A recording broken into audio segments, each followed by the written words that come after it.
What up, Internet?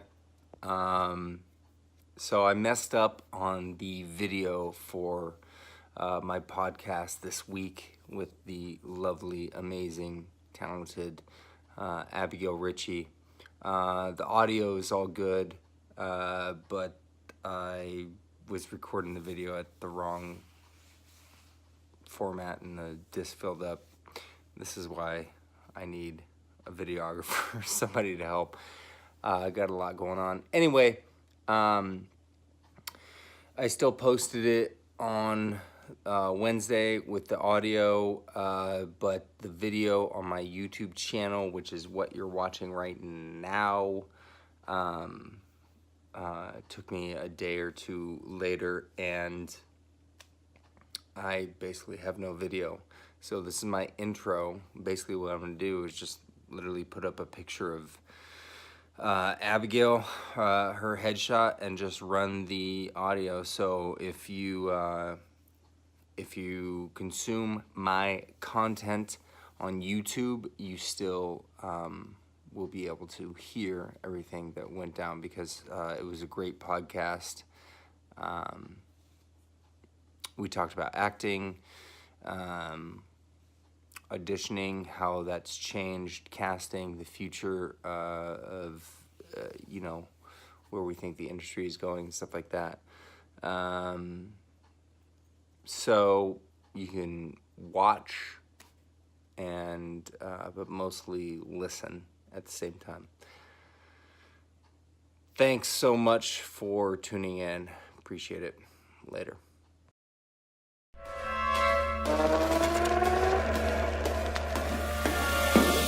Welcome back, everybody. You're listening to RynoRyder's podcast, The Word.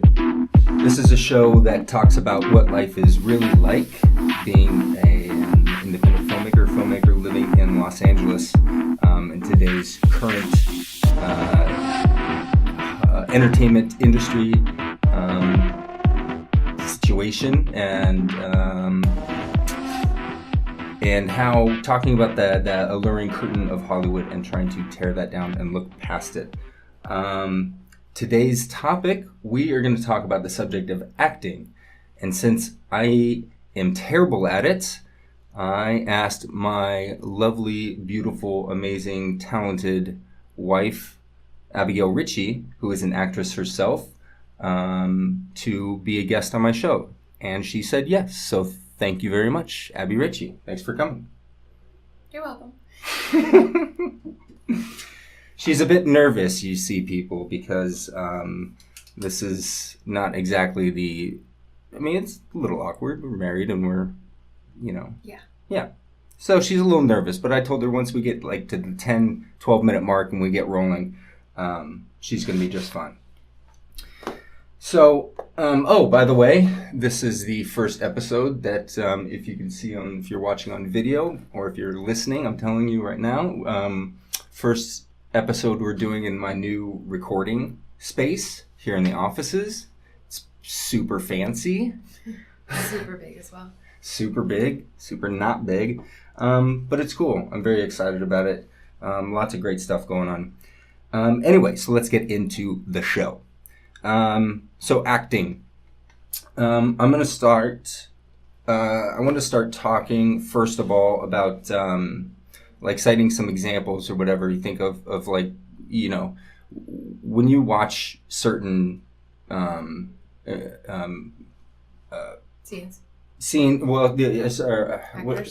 what's the whole word? Performances. Oh, okay. When you watch certain performances, see certain performances on movies, and you're just like, that person's in another head, just knocked it out of the park, right? Yeah.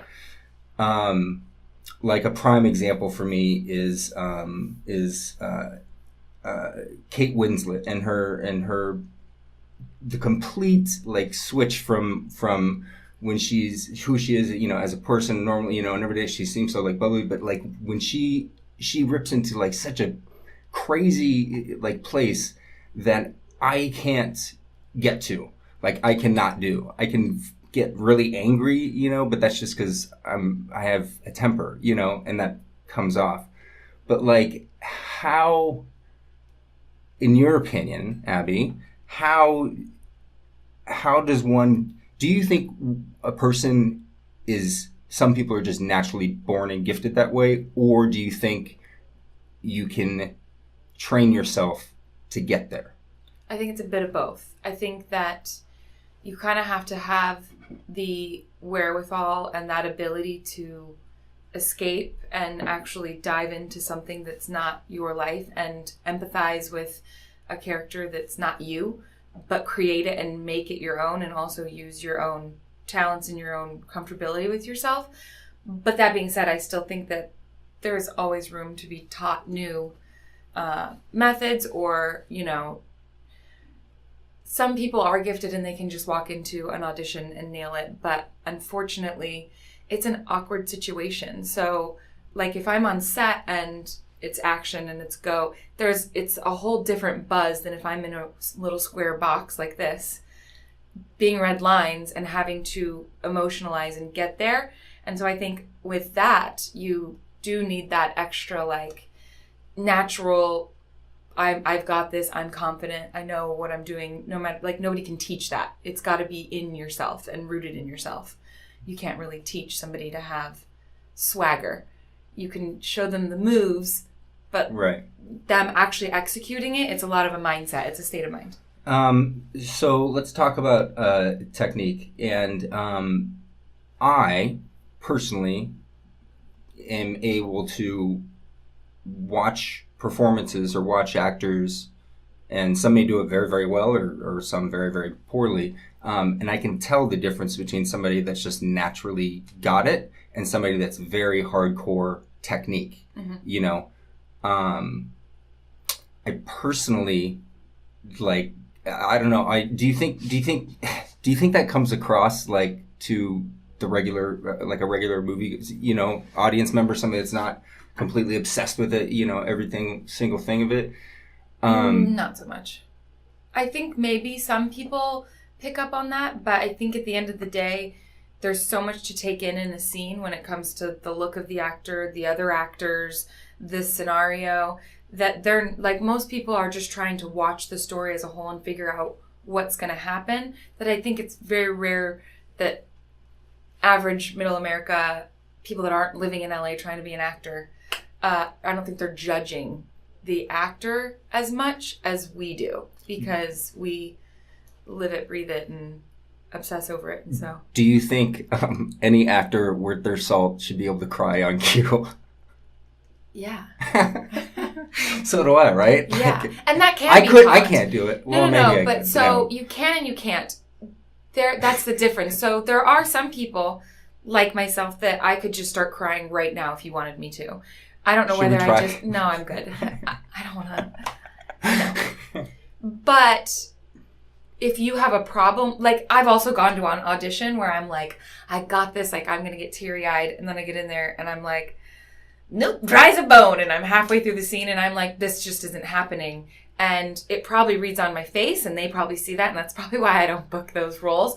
And so what I've tried to teach myself is how to kind of fake it, act it, which is that is a technique. So some people are really good at fake crying and not actually tapping into the emotion, but they've got the mannerisms and the weird noises, and kind of like when we did the ADR for evidence. Well, I was going to say, why don't you tell them about like the night scene, like the running night scene chase? Yeah, with, like, I got you and really Ashley, good like, at you get fake like 2 crying. or 3 times, maybe you're like full emotion, but then like we're doing 15 takes or something ridiculous. And those takes probably weren't the ones used. No. And I spent an hour crying in a trailer.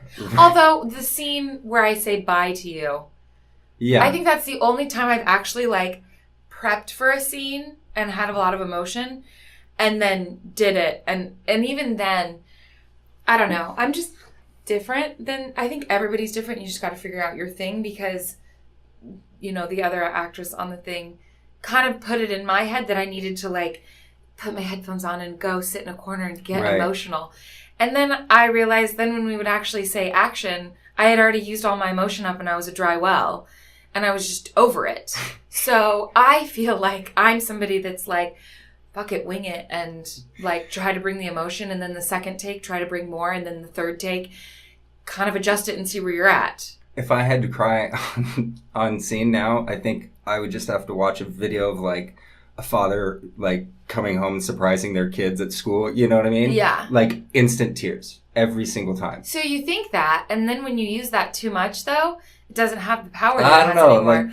Like, I used morning. my dead friend for like a year, and then I was like tapped that out. Dry. You know what I mean? It was like, oh man, like she's still dead, and I'm still super sad about it. But like, I look at her picture now, and I'm not like, you Right. know. So you run out of stuff. But yeah, if you're in the right emotion and being a parent, I have yet to act after becoming a mom. Right. And becoming a mom definitely tapped into like my emotions. I can like get them. Mm-hmm. They're tapped. Yeah. And on one hand, I'm like super, and I also have that relaxed confidence of like, fucking throw anything at me. I have a 4-year-old right now that's, you know, all over the place. So yeah, I think that, but in evidence, when I ran out of emotions, I got really good at talking. You know what I mean? And I learned how to mess with my voice to make it sound like I'm about to cry. Really, there's no emotion there. And that might come across on screen in certain things. That's when you kind of can say like, oh, they acted that emotion. They didn't actually feel it. But there is something to say. Maybe somebody doesn't notice the difference because they don't know that. But everybody does feel the moment when somebody does tap into their like gut and they fully give it their all, like you were saying Kate Winslet does, and she like, and you're totally in it with them. Isn't that incredible? This is and I don't think that's teachable. This is why acting is so incredible to me, is that like a person can sit on a chair, you know, and you know, in the most uncomfortable or outside, you know, circumstance, and literally just like evoke emotion and bring another human being like to tears, to like feel it. Yeah. It's like a ray of like, I don't know, it's a lot of practice it takes though. But I guess it's the same on the director's side. Like I've yet to do it. I've yet to, you know, give real emotion. Well, you basically did. Oh, what do you mean? Like I've yet to like do a heavy drama or like something that's like I evoke like real emotion. I've evoked like horror or you know,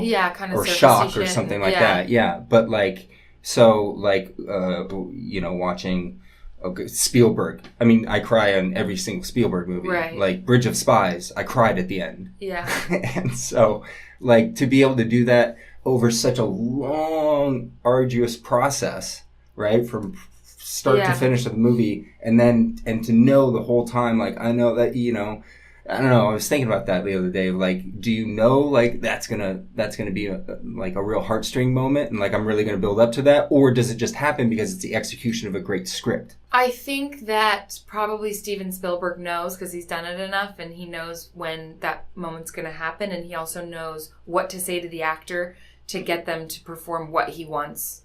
Mm-hmm. I think he's got it planned. Because it's Steven Spielberg. But I also think that like independent or younger directors that you might have, like you would probably, this is my epic moment. This is where I want that thing. Like even with Bury Me and stuff, it's like we know when the big crazy epic moment is, and you know you're going to layer it with the music and the rain and the, you know, emotion. And so you do plan for that scene. But I also think while shooting, things change or, you know, something breaks and we don't have rain and now we have to change it. And being able to adapt in that situation and then being able to like still get something epic, but it's not so much planned because shit goes down and you know that on a set. Right, yeah. Or like somebody give like just a certain performance or something, you know, I mean, actors in a weird space and just right, and they you're like, oh, you're not doing what oh my god, like, let's keep that. Yeah, I wasn't expecting. Yeah, you went that way, I went that way, but yeah. So okay, this is a good segue into I want to talk about directors because I know your personal opinion on directors who do, you know, 50, 60, 70 takes, or, you know, like David Fincher does 40, 50 takes, like 60. It's incredible. But he's still very functional. He doesn't waste a lot of time. He has a very early setup and a very early shutdown. He's like, you know, but how is that? And Michael Mann, there's a story in Collateral Mark Ruffalo, it's like all one shot, and he's going up to the apartment, and he's looking, and the guy's already dead, you know, and he calls the thing. Michael Mann made him do that like 40 or 50 times, and he's like, all I was doing is walking into the apartment and, you know, with my gun out and like going on a phone. Like, how many takes do you need? I think that's a bit obsessive, but I've never won an Academy Award either. So, like, where's your, like, I know your stance on that, but talk a little bit about, and you've never, like, worked with somebody like that except for Howard. So, there's no artistic behavior behind that. It's just live editing, I think, in his head. Gogan. So I know your stance on it, but just talk a little bit about that and like your thoughts and opinions on like, you know, how that works, or you know, because obviously their movies are incredible and the performances are amazing. And I but think we were that just talking about how like it can be so draining. So I think it's more draining if you just keep doing takes because you're going through for that method. You know what I mean? Like, you now know that's what that director does, so you going, I'm going to do that method. Yeah. And not knowing really why he's doing that method. There's like, you know what I mean? Because he knows the early setup or an early breakdown or whatever, or a quick whatever, to have the time for that. There's not a lot of time wasted. Unfortunately, I think if you're not really grounded in why you're choosing to do that, I think it's ridiculous. I don't know. I've never worked with somebody that has a vision and that's like their way.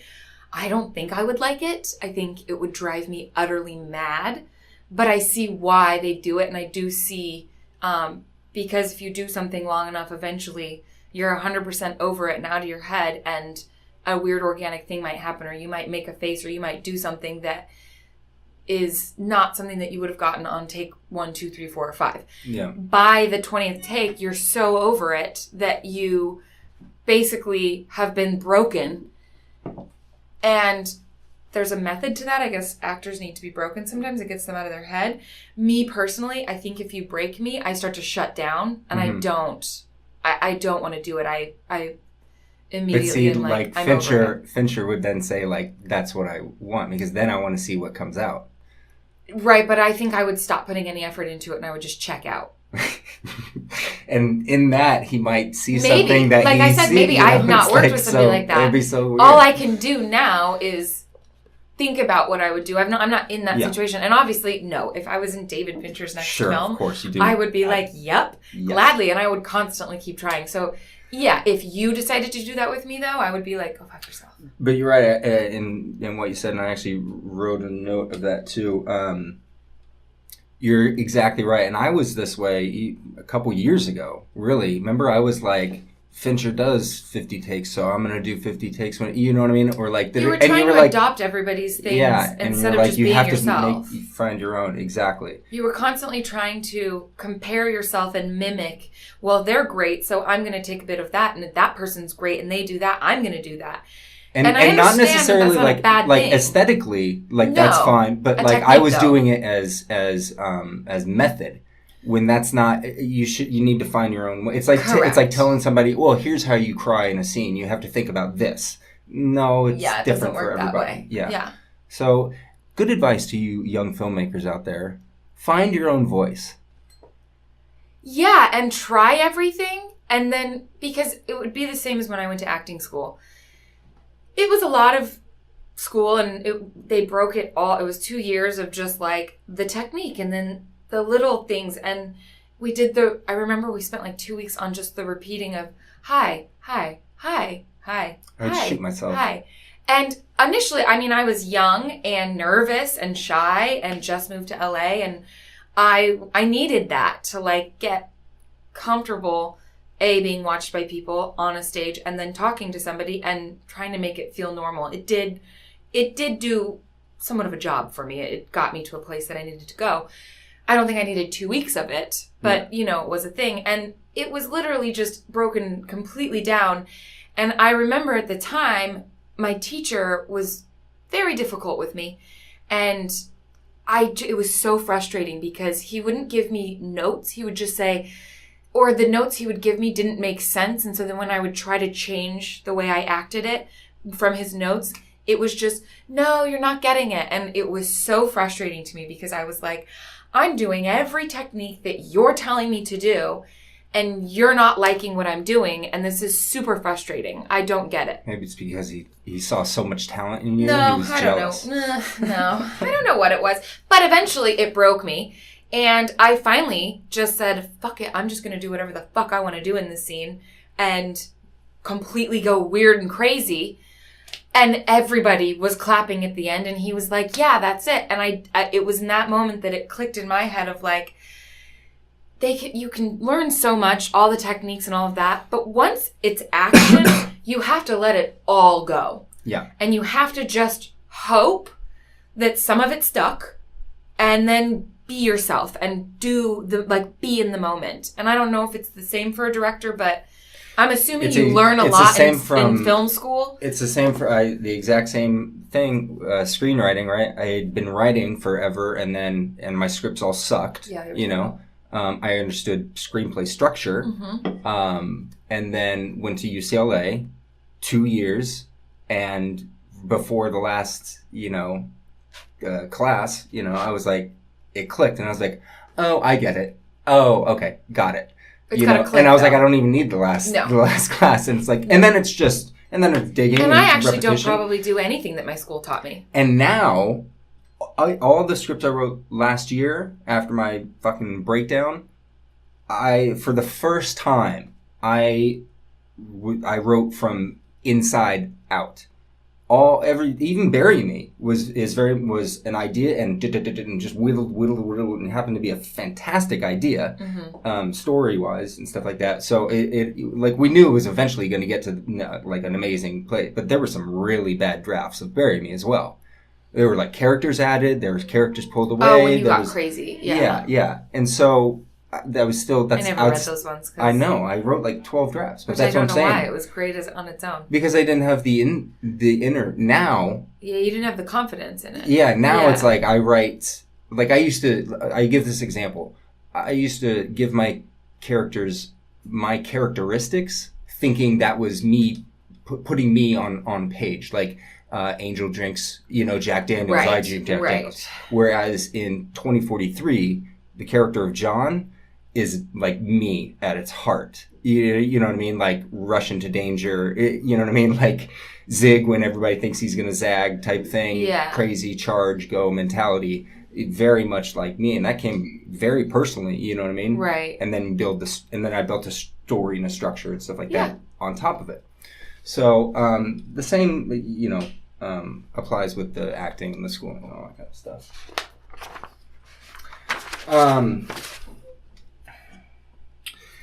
So the other thing that is weird about acting in general in Hollywood, right? In movies. Huh? They're just gathering, showing And then off. they realized that it was a weird place to gather. Probably. Whatever. Sorry. No, it's good. Thing I wrote down that also is strange, and to get back onto like the kind of roots of the show and what we're talking about is, not only do actors have to completely put themselves out there, both emotionally, physically, nudity, or physicality, action, whatever, and stuff like that. Like I get they really do a lot, and they it's very difficult and it's very hard. Why are they the ones like, is their job that important to the success of a movie? Because I guess what I'm trying to get at is that like they think so. They're always on the poster, right? But they think so. So it's a weird dynamic, like, you know what I'm saying? So like newer actors, like especially like a Jennifer Lawrence or people that like shoot up to the top. That was a bad example because she's pretty humble, but like, I'll give you an example. What's his name? The black dude from Hurt Locker, Anthony Mackie. Anthony Mackie, it may just be his personality and stuff like that, but I mean, he came out of nowhere, right? It was Hurt Locker, and then boom, and then got into Avengers, and right? And now he's like an A-lister, which to me personally is just not. I don't know. It doesn't seem like A-list quality necessarily in terms of like talent level and stuff like that. But then you would say the same for like a Michael Pena. Exactly, correct. But Michael Pena is in everything. I don't know, and it's so strange to me. Like is it because now this is interesting. Both those examples are both not white people. Is that you know what I mean? Is that why they're getting thrown in of like? No, I don't. Well. I mean, Michael Pena's for cast sure, in everything, but he's always Latin dude. Yeah, he's the. But even like in Ant-Man, he's still like a Latin dude in that. You know, I don't know. Avengers is pretty diverse. It's kind of white, and male, but. Talk about Rocky real quick. Let's talk about Rocky. Okay, so a little backstory. A little context for you. I got on a kick of wanting to watch Rocky, the first Rocky again, as kind of a case study and go back because I'd read the screenplay since then and wanted to see the whole movie from start to finish. And I decided I want Abby to see it as well. And Abby didn't want to see it. She said, no, I'm good. And I would keep trying to bring it up. Oh, let's just watch Rocky. No. Finally, we made some stupid bet. And she lost. And you said, you were the one that suggested I'll watch Rocky if I lose. You apparently were very confident. I forget what the bet was. It was something like very stupid. I don't remember what the bet was, but I don't know why I threw that out. I think I threw it out there because secretly it was like, oh, if I lose this bet, then it will force me to watch Rocky, so you will stop asking me about it. Because I just didn't want to watch it, and I knew it was like very upsetting to you that I refused to watch it, and so it was my way of kind of forcing myself to watch it. It was a ridiculous amount of build-up to watch Rocky. Yeah.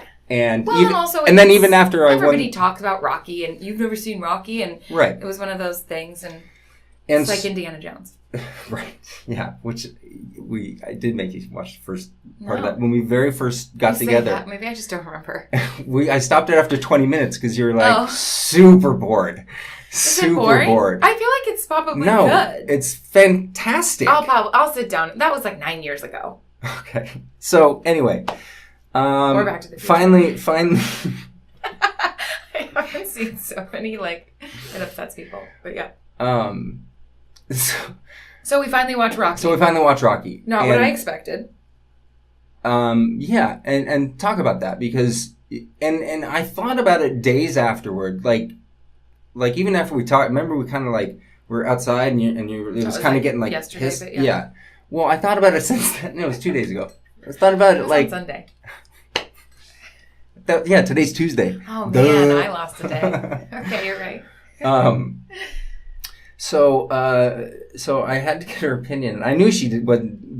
I knew she didn't like it as we were watching it. That was very evident. Was it? Yeah, you said it. Made a couple comments and just like I held my tongue, but it got too unbearable that I was just like mind blown. I can't watch this, but I did. I watched it. But it made sense what your reasoning after I thought about it, and you said it was very like guy, and not in the sense of like Michael Bay, 13 Hours is a guy, action movie or whatever, something like that. But no, you're right. There's just like kind of like a. It was duddy. I'm very curious now. Any girl out there that's like, Rocky's my favorite movie. And you claim your mom, but I don't know. She likes everything. Yeah. She does like everything, so that's just not a good example. No, I've never met any girl that's like, Rocky's the greatest. I know. But I expected there to be a love story. I expected because you do have the boxing and the violence and the male-driven thing, so I expected this cute little romance to come up, and it was the most uncomfortable, gross relationship that I ever watched. I can't. From the moment that she locked herself in the room and the brother forced her to go out was super this is confusing. It's like he's selling his sister off, and he still was like, I'm going to take you. But there are real people like that, especially 50 years ago or 40 years ago. Like, that's what I'm saying. There's real people that act like that. Like, maybe they shouldn't, though. Well, yeah, but would you rather it be, like, not true to the, to... That's the part. That's the whole part. That's my point. It's the whole part of the character. That the whole world is like emulates that one character. Every single thing that happens like reflects on that one character. It's very centered on him. Right. And I just think that he didn't have a lot of depth. I think that he was very one-noted, and he was just I don't know. Like and now I don't want to like hate on Sylvester Stallone. And I know I want you to see Rambo 1, the first Rambo, because it's a fantastic film. I'm sure that would be amazing. Barely talks. He barely talks. It's not that I don't like that he talks. It was the lines. It was the lines that he was saying. They were just one-noted. Not the way he was acting. It was maybe, then you say it's the most amazing, perfect script. The dialogue... There was horrible dialogue. Wait, I'm sorry. What was the dialogue? No. I can't get on board with that one. So, sorry. I wrote a note down here. Speaking of my mom and how she likes everything, she actually really didn't like this movie, The Girl with All the Gifts. I made her watch it. It came out like last year. It's incredible. It's fantastic. It's based off a novel. The author wrote the adaptation of the screenplay, and like she's like, they left so much out from the book. I'm like, well, yeah. Have you ever read Jaws and seen the movie? Like, they're two completely different stories. Loved. That's always an issue. And so she watched the movie afterward. Yeah. But so then I asked my sister, who hasn't seen the movie but read and loved the book, and she's like, I really don't have any desire to see the movie, even after watching the trailer or whatever. And I said, that's crazy. What's like the biggest reason? And she goes, well, first of all, they switched the races. Like, there's a girl and like this woman teacher, right? And in the movie, the teacher's white and the girl's black. And apparently in the book, that's opposite. And so that was her one big thing. And I was like, and it's funny because I was actually on a kick like the last week or so. I was like, how funny would it be like if I do the Apocalypse graphic novel, right? It comes out and I already based like on the actors I want them to be and everything like that. And I make tattoos black. Mm-hmm.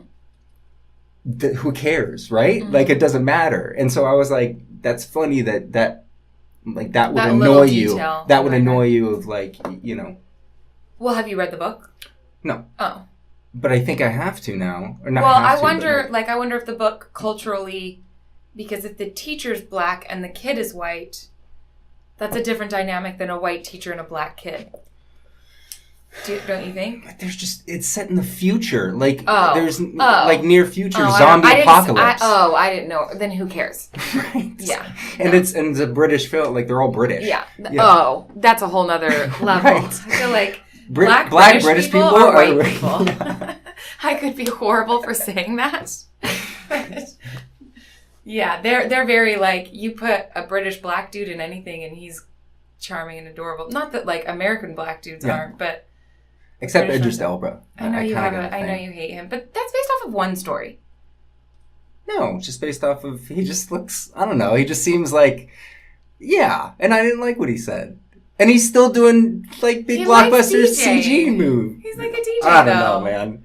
I was on him for a while because he is in one of our favorite films of all time. But I don't want to hate him, and I don't want to let you make me hate him. Let's see. Tell me an experience you had. Let's try to bring some value to people, the 4 that are going to hear this. Tell me an experience that you had acting or watching someone act, like maybe, in a movie or commercial or something like that, where that you either like, ooh, I'm gonna steal that. You know what I mean? Like, I like what she did or how she, went about doing something, or something that like, I don't know, inspired you? Or like, have you ever like been on have you ever like watched somebody else's performance and doing something like, I mean, Evidence is like a big, like the biggest movie that we've done, and stuff like that. Was there ever a time, do you ever pay attention to like other actors' performances, ever like sit and watch or to like, I don't know, do you ever like learn off of them? Yeah. No. I was trying to think of it, but no. No, because I'm not yes, I am a mimicker, but like when acting happens, for some odd reason, like when you say action, I legit like black out and just do whatever comes, like whatever's happening. It's like a weird thing. My logical, insecure, weird brain just clicks off and I do my thing. So no, like, have I been inspired by a performance? Yeah, but everybody's inspired by performances. That's why we like to watch actors, whether you're an actor or not. You like to watch them to inspire and to invoke emotion and to relate to them and somebody once described it, and it made perfect sense, which is a teaching thing. When you're acting and it's, and we had this issue in Evidence a lot, but in an opposite way.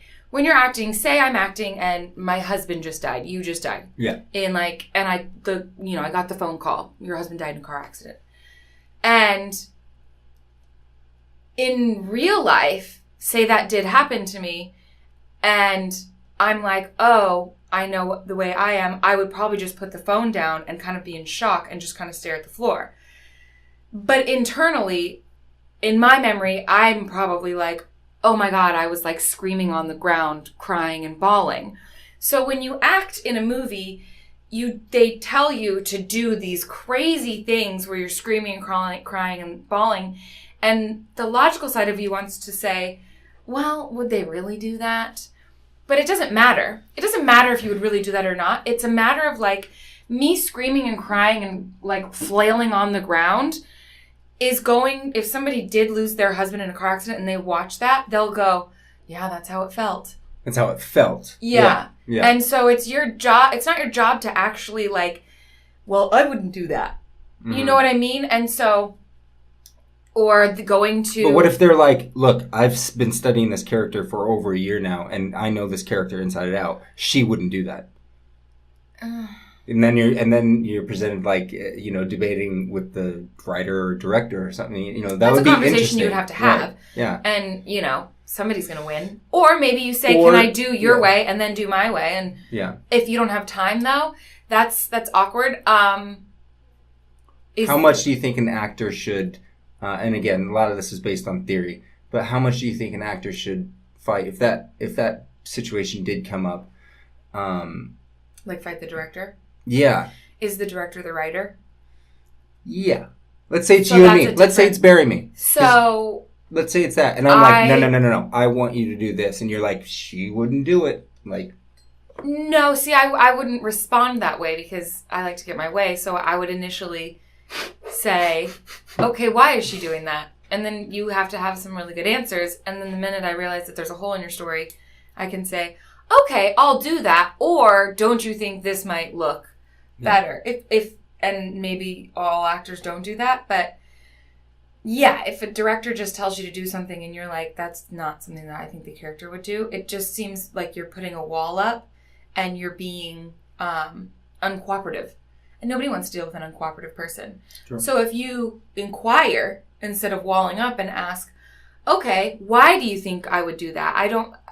I'm just having a hard time understanding why you would think that. So then you don't offend or upset. Because if you're the writer, you had an idea for that character, just like we've discovered when I read your scripts that you want me to be in.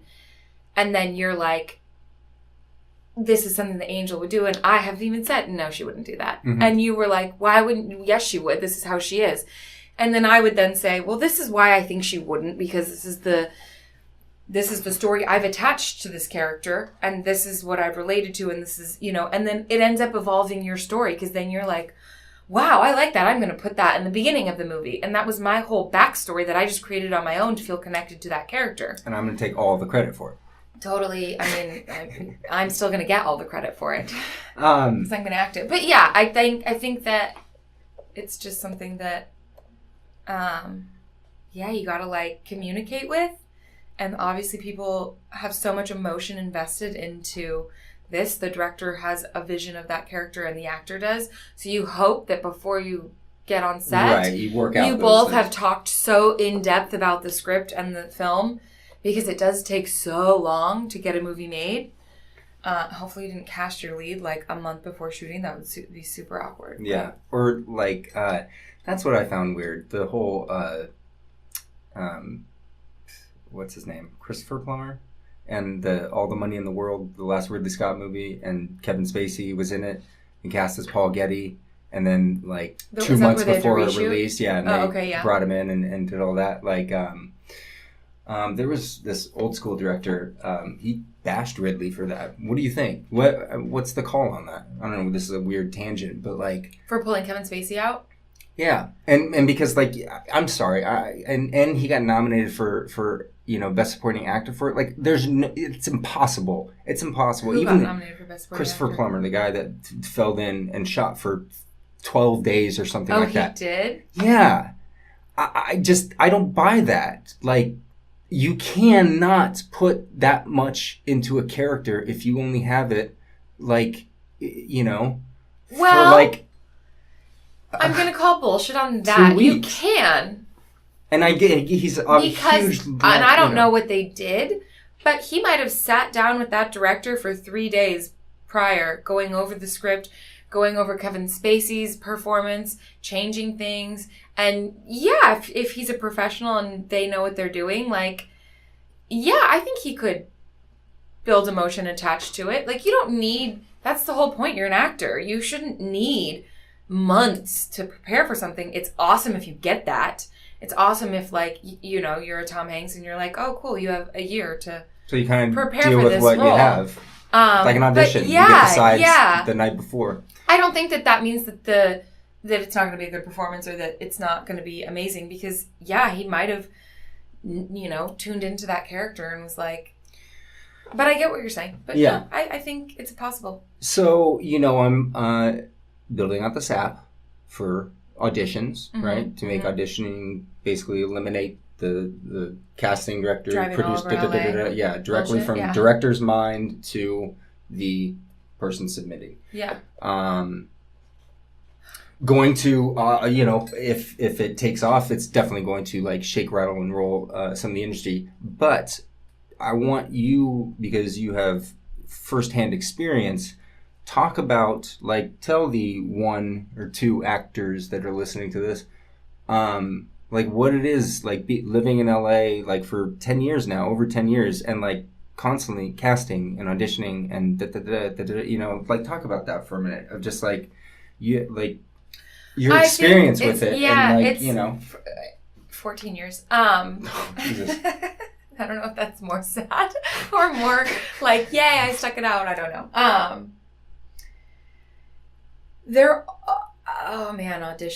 Auditions. They're super exciting in the beginning. They're like, every audition you go to, you think you're going to get. And then after you've not gotten a bunch, it's like spirit breaking. And then it's kind of like the take after take after take thing. And then you're over it and you go to these auditions and you are like, fuck you. I don't really give a shit. At least that's what I did. And then you get reinvigorated somehow, or you get inspired, or your life changes. You have a baby and, your opinions change on the way the world is. Auditioning in this city is special. You never know what you're walking into. Once you've auditioned here enough, you know where the audition spaces are. And I remember when somebody told me that, I was like, really? Because they're so spread out. But I legit... a lot. It's not like there's 3. There's one in this building. There's one in the other building. I've gone to so many auditions in that building. So, like, so you get that familiarity of, like, I know where I'm going. I know where I'm going to park. In the beginning, though, you're so nervous about the audition. Thank God now we have iPhones with maps. But before I had the Thomas Guide, there was no iPhone. So it was like... What's the Thomas Guide? The Thomas Guide is a book of detailed maps of Los Angeles. There's a Thomas Guide of every city, I assume. Yeah.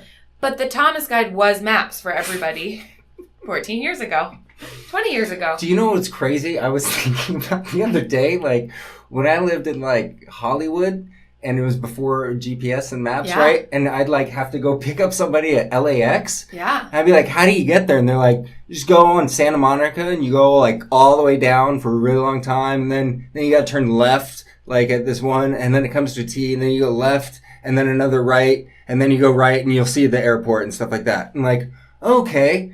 Yeah. Well, you would write them down. Remember, you would write them down.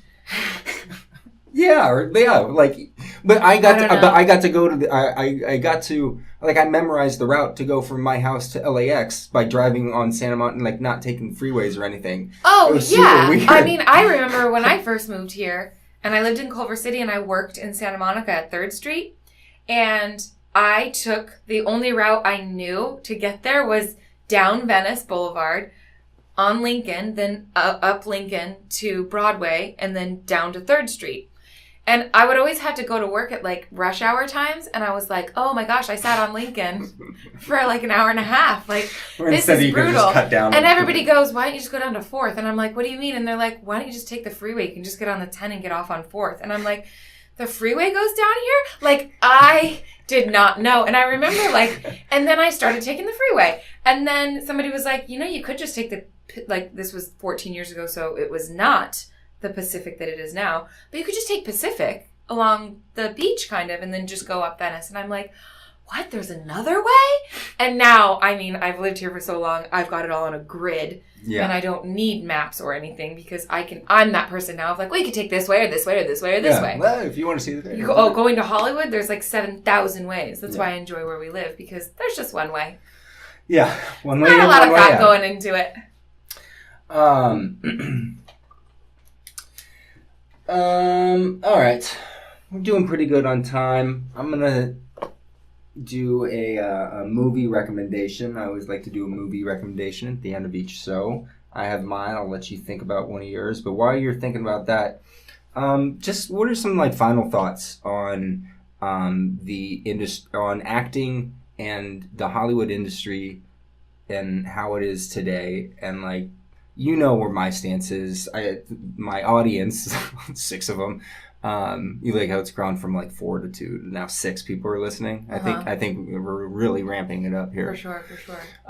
They all know my stance and how I want to destroy it. And the main reason why is it hasn't innovated. And I was watching like a video the other day, whoever, and like, it's hard to innovate. Innovation is hard, and it's also hard to adapt to. However, it's necessary. It's always necessary. I don't necessarily think it's hard to adapt to. Well, because if it's innovative, it makes things easier. Just like iPhones, like we were just talking about maps, innovated. Thomas Guide, that wasn't a hard transition, right? But I'm saying like innovation that like. Like for example, the guy, right before the year before cars were invented, some guy thought it was a good idea to invest in 100 stagecoaches. You know what I'm saying? That kind of, and he's like, will eventually go out of business forever. There's a lot of fat that can be trimmed off the industry, like Uber and cabs. Yeah, exactly, stuff like that. So, like from an acting, strictly in the world headspace of acting, what types of things could be, improved upon? How can the industry innovate in the field of acting and everything that's involved with that? Well, there's so many people trying to get in on it, and there's so many people that are capitalizing on it. Like the fact that headshots are still a thing boggles my mind. They aren't, and they are. So they are, but now, when I first started, it was like, you have to have your headshot and resume, and if you go to an audition without that, they won't even see you. And if you staple all 4 corners, they're going to throw it away. You only staple the top 2. I remember. I staple all 4. Oh, that was a thing. Why would you want only 2? I don't know. That was just industry standards. Like, why is a screenplay formatted like a screenplay? See, that's just ridiculous stuff. I know. So because it's such an old industry, and because it's so romanticized, and it's this it is frozen in time to an extent. And that's what's so romantic about it. But it has slowly evolved. Now we have the eco-casting. And people are able to like do it on their phone and just send it over the web. And I don't have to sit in traffic for 2 hours to go stand in a room for 2 minutes and sit in a room with a bunch of other cattle.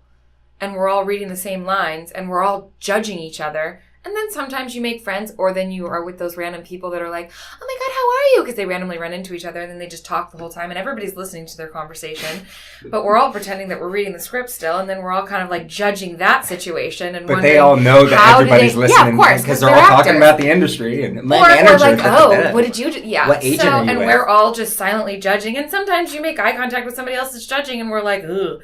And then you have that bonding moment. So that will go away. Those experiences will go away once those audition rooms are taken away. But I would say 9 times out of 10, they don't take my headshot. They say they don't need it because they have it digitally. That's what I'm saying, yeah. And so I've been able to recycle the same headshot. Yet, so I bring it to look professional, but then you don't need it. And so eventually that's going to die out. Yet there's still hundreds of headshot photography businesses in Los Angeles. You need it online still. You need the picture. You need a great picture to get your face seen. So like the director producer? No, I don't. I'll go to your Instagram feed or your Facebook. Or I don't need a professional right, head. But you're basing it off of you have all the time in the world to go stalk everybody on Instagram. If you're a director and you're busy as fuck and you know what that means, you know all the shit that's on your list of doing stuff. Mm-hmm. Like you said, we're going to get rid of casting directors. No, you're not. You're just going to make it to where casting directors can do their job from their house and then give you the best auditions. You're not going to sit and watch 200 auditions. That's why you have those people do it. And then when you go for callbacks, that's when you sit in and watch. So yes, people are going to be able to do this app and do the audition, but somebody's still going to have to watch through all the crap, get rid of the bad ones, and then do the callbacks. Yeah, no. Like, yes. Like, I'm saying, but like, innovation in terms of like, if, let's say this app catches on, like, I want like the 15-year-old filmmaker that, you know, he's going to be using that. Like, sure. You're not going to get the top people, like, but just slowly, like, you know, eventually build up to, casting directors will be around for a little while longer, 50 years. Yeah, I don't see why they would go away. I don't see why. Why would you do away with talent agents? I also when you really think about it, why is somebody just so I can get in contact with an actor I want to work with? Like, you can just contact them. So the actor doesn't get annoyed by all the random people calling him and trying to get a hold of him, and that most agents have law degrees or law experience, and contract reading. I'm not going to fucking sit and read a goddamn contract. Like, I'll give you 10% to do all of that for me because I want to just focus on lines and have fun. So, and then get paid a lot of money and you get your 10% for doing the crap that I don't want to do. That's what a casting director is. They're casting director, just like an AD, assistant director. You wouldn't not want to have an AD on set because you need somebody to do all the bullshit that you don't have time to do. Just like we want a personal assistant because with a 4-year-old and 2 jobs and all these aspirations we have going, it's a lot for 2 people to put all on their head. And then my crazy, like, I always want to clean a house and I want, like, the best of the nicest of whatever. And so I can't, like, how much is your time worth, I guess is what it comes down to. So no, there's no point in getting rid of a casting director because they take away, like, it's like having a cleaning lady. Because I'll pay you to do it because I would rather take my time and spend it with my son and play with him and not be worried about vacuuming and doing the dishes. And then I'm giving somebody a job and I'm paying them and they're able to then pay for their family.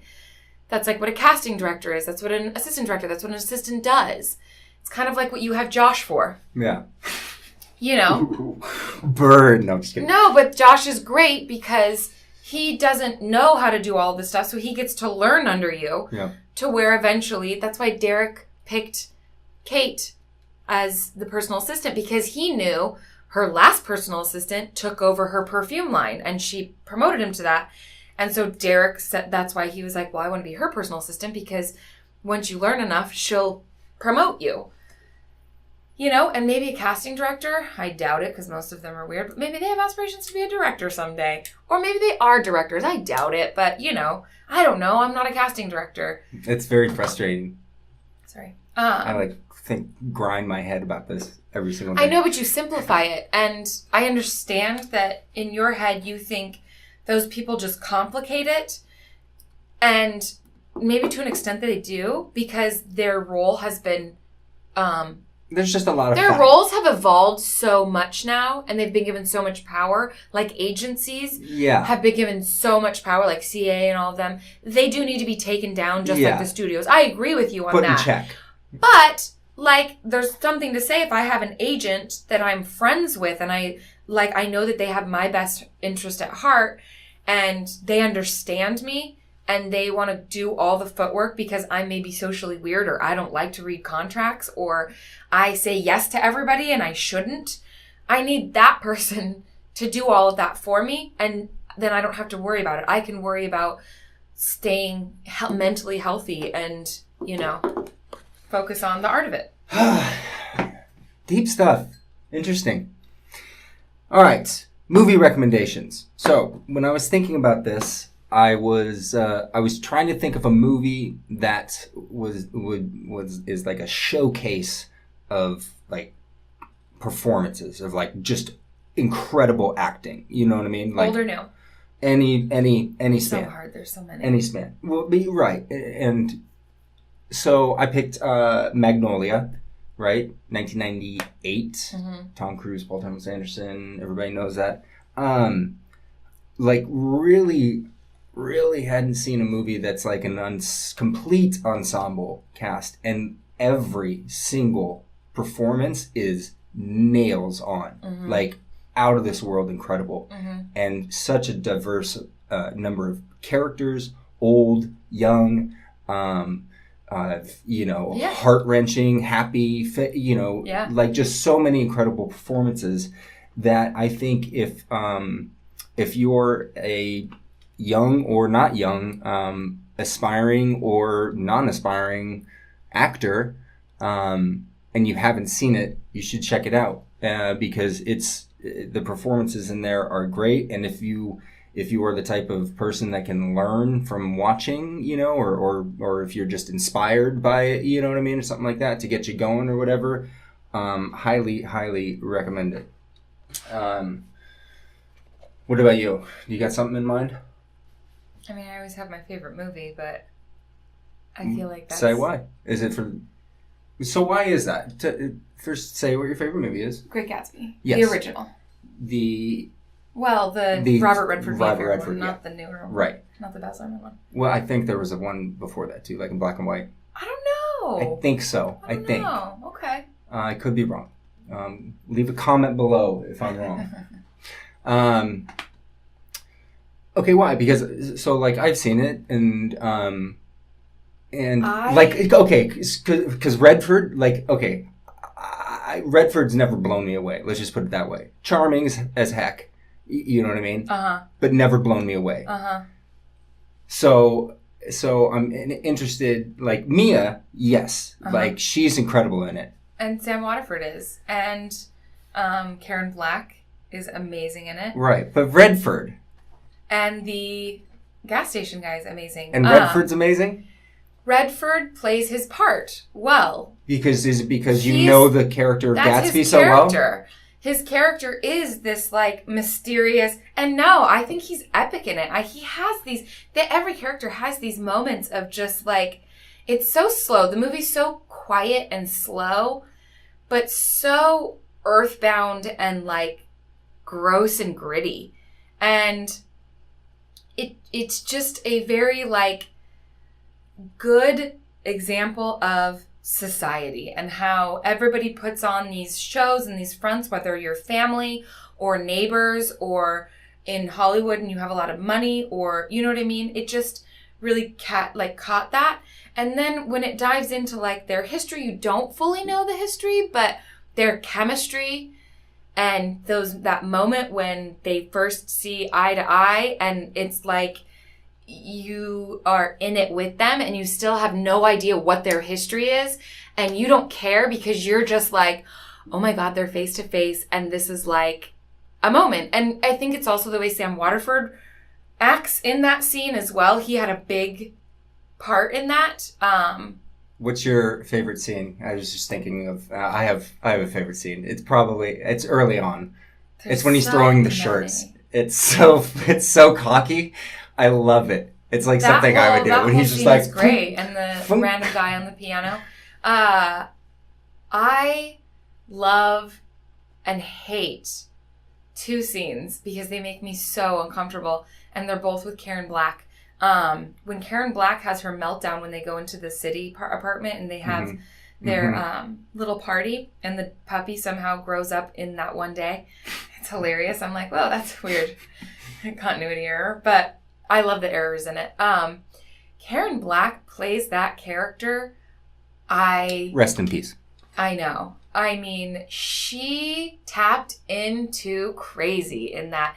She's so raw and so amazing. It's very uncomfortable to watch. But so, like, it's gross and great. So I would say that scene when Tom hits her, and then she has this little and like weird breakdown, and then the scene in the gas station when Tom stops by and it's just her. Yeah, it's weird. Yeah, I like that whole. So if you haven't seen Great Gatsby, go see that as well. Watch that for those performances. And you know what else is good? I mean, if you haven't read the book, or like if you don't know the story of Great Gatsby. I haven't read the book. Oh, well, I mean, you know the story and of it. And I don't want to because I love the movie so much. No, it makes sense. But my point is like, you think, oh, Great Gatsby, oh, this old, 1970s movie with Robert Redford, Mia Farrow. Like, you think it's going to be like kind of fun. And it's super fucking dark. And slow. Super dark. And like and weird. When F. Scott Fitzgerald wrote it was during like the Depression or something, so it was very like anti-societal. Every cast member seems slightly stoned. Yeah, like every scene is just, and they all play slightly drunk, stoned, upper white class New Yorkers. Yeah, like they, and that's why this is where I mean slow. The pace kind of moves, but all their lines are very. I don't know. And, the way they dig into it and make it so... Mia Farrow is brilliant in it as well. Your faves. Yeah. Well, that's about it. Just hit the hour mark. Sweet. How was it? It's fine. Yeah.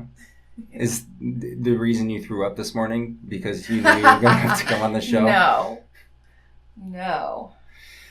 Well, ladies and gentlemen, thank you very much for all those who've been listening or watching.